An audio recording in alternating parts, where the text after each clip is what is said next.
I'm going to read you a book called Murette on the High Wire. It's by Emily Arnold McCulley. Let's look at the cover of this book. There's a picture of a girl in kind of a sailor-like looking outfit, blue and white. Look at those white shoes and beneath what she's stepping on. What does that look like to you? Yes, it's a rope, but is it where you would expect to see a rope? No. It's way up in the air. It kind of looks like it's tied to two buildings. I mean, you can see a long way down. What does that make you think of? Yeah, some of you have been to the circus, so you've seen high wire acts before. Or what about this summer? Did you watch something on TV this summer that this reminds you of? Me too. It makes me think of the Olympics and the gymnast.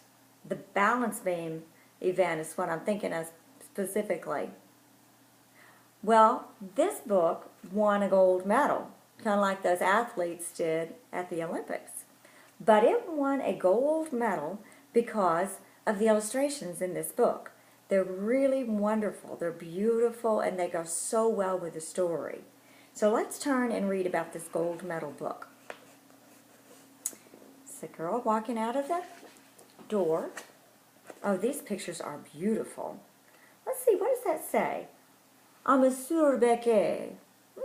What language do you think that is? French. So I bet we could predict that the setting for this book is in France. But these pictures are really pretty. Looks like someone's cooking and maybe they're at a restaurant eating. 100 years ago in Paris, when theaters and music halls drew traveling players from all over the world, the best place to stay was at the Widow Chateau's, a boarding house on English Street. Acrobats, jugglers, actors, and mimes from as far away as Moscow and New York reclined on the widow's feather mattresses and devoured her kidney stews. Yum.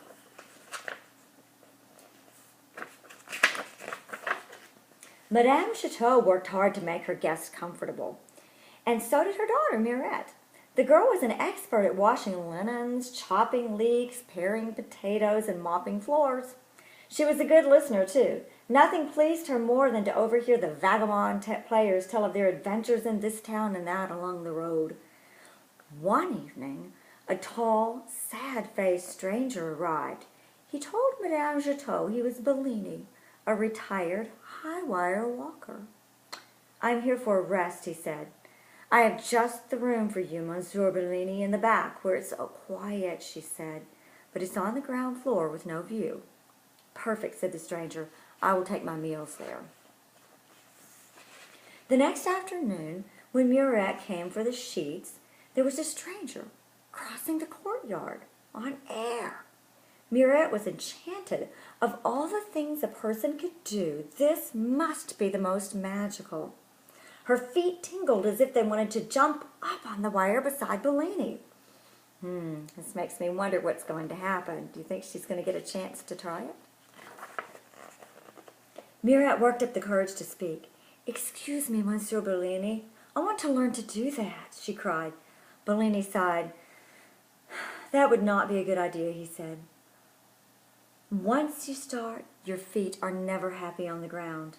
"Oh, please teach me," Murette begged. "My feet are already unhappy on the ground." But he shook his head. Murette watched him every day. He would slide his feet onto the wire, cast his eyes ahead, and cross without ever looking down, as if in a trance. Finally, she couldn't resist any longer. When Bellini was gone, she jumped up on the wire to give it a try herself. Her arms flailed like windmills. In a moment, she was back on the ground. Bellini made it look so easy. Surely she could do it if she kept trying. In 10 tries, she balanced on one foot for a few seconds. In a day, she managed 3 steps without wavering. Finally, after a week of many, many falls, she walked the length of the wire. She couldn't wait to show Bellini. He was silent for a long time. Then he said, "In the beginning, everyone falls. Most give up. But you kept trying. Perhaps you have talent as well." "Oh, thank you," said Murat. She got up 2 hours earlier every day to finish her chores before the sun shone in the courtyard. The rest of the day was for lessons and practice. Bellini was a strict master. "Never let your eyes stray," he told her day after day. "Think only of the wire and of crossing to the end." When she could cross dozens of times without falling, he taught her the wire walker's salute. Then she learned to run, to lie down, and to turn a somersault. "I will never ever fall again," said Murat. "Do not boast," Bellini said so sharply that Murat lost her balance and had to jump down. One night, an agent from Astley's Hippodrome in London rented a room. He noticed Bellini on his way to dinner. "What a shock to see him here!" he exclaimed. "See who?" asked Gammon. "Why, the great Bellini! Didn't you know he was in the room at the back? Bellini? The one who crossed Niagara Falls on a 1,000-foot rope in 10 minutes?" asked the mime. "And on the way back stopped in the middle to cook an omelet on a stove full of live coals? Then he opened a bottle of champagne and toasted the crowd," the agent recalled. "Look at him. There's a picture of him doing just that. You can see the falls back behind him." "My uncle used to talk about that," said the juggler.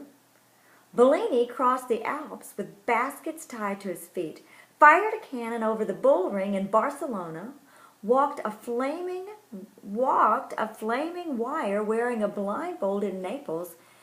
The man had the nerves of an iceberg, the agent said. Murat raced to Bellini's room. "Is it true?" she cried. "You did all those things? Why didn't you tell me? I want to do them too. I want to go with you." "I can't take you," said Bellini. "But why not?" said Murat. Bellini hesitated a long time. And he looks kind of sad, doesn't he? "Because I am afraid," he said at last. Murat was astonished. "Afraid?" she said. "But why?" "Once you have fear on the wire, it never leaves," Bellini said. "But you must make it leave," Murat insisted. "I cannot," said Bellini. Murat turned and ran to the kitchen as tears sprang in her eyes. She had felt such joy on the wire. Now Bellini's fear was like a cloud casting a black shadow on all she had learned from him. Bellini paced his room for hours.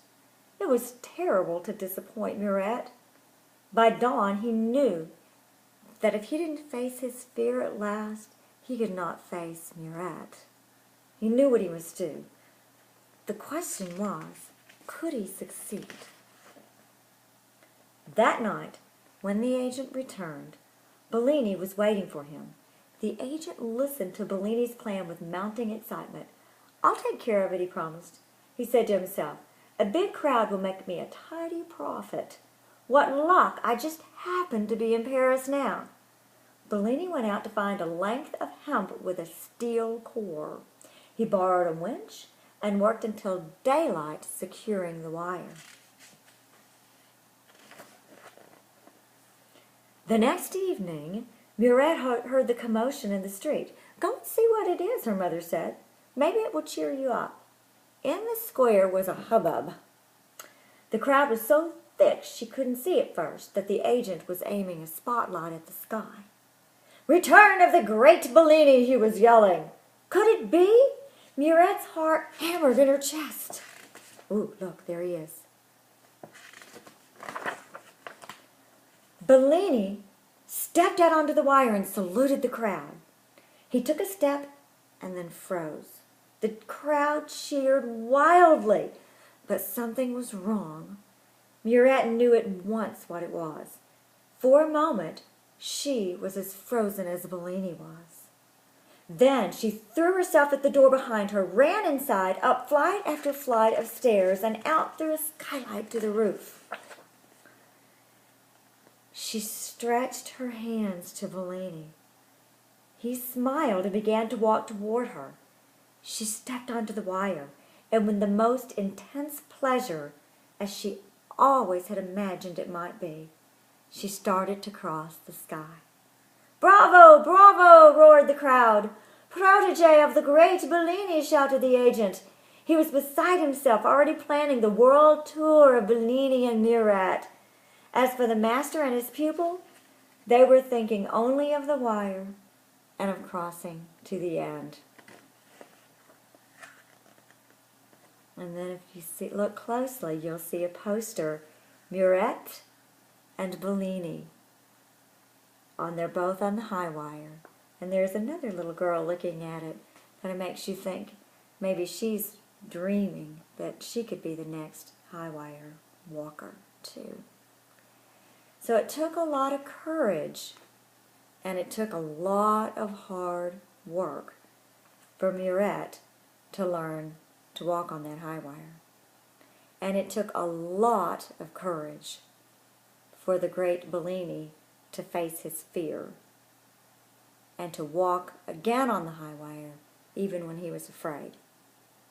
So when you get discouraged and think you can't do something, just think of Bellini and Murat and maybe pick up this book and read it again.